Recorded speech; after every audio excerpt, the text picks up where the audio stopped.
আপনারা যদি ভেবে থাকেন যে এ দুনিয়াতে আপনাদের প্রতিযোগী নাই, তাহলে ভুলের দেশে আছেন, ভুল ভাবনার মধ্যে আছেন। কারণ কি জানেন?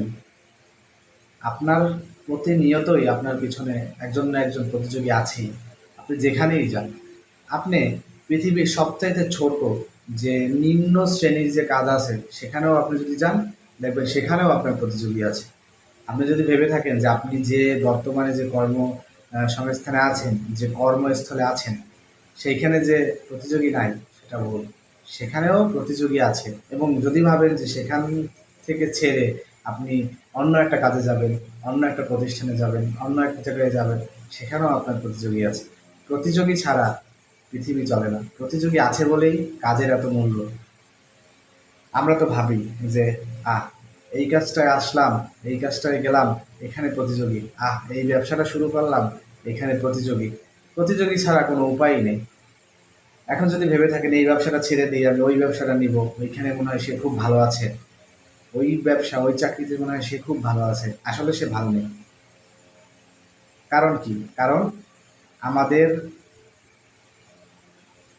প্রত্যেকটা স্তরে স্তরে প্রতিযোগিতা করে তারপর আমাদের বেঁচে থাকতে হবে।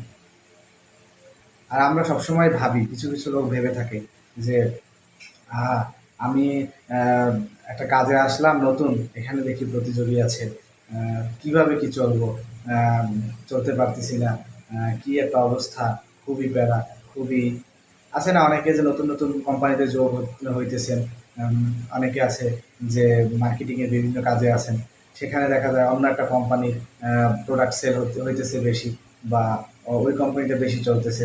তখন আমরা হাল ছেড়ে দিই, দূর, এই কোম্পানিতে থাকবোই না, ওই কোম্পানি খুব ভালো চলে, ওইখানে যাব।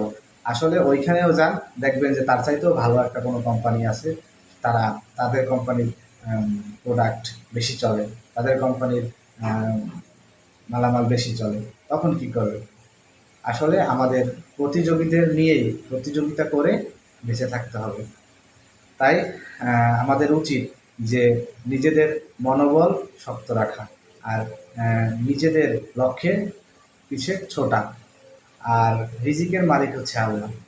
তাই আমরা আমাদের মনোবল শক্ত রেখে, আল্লাহর উপরে ভরসা রেখে আমরা আমাদের সামনের পথে এগিয়ে যাব। আর একটি কথা হচ্ছে, আমি গতকালকে একটি নতুন ভিডিও দিয়েছি শিশু শ্রম নিয়ে। অবশ্যই অবশ্যই আপনারা সেটা দেখবেন আশা করি। আসসালামু আলাইকুম। আল্লাহ হাফেজ। সকলে ভালো থাকবেন।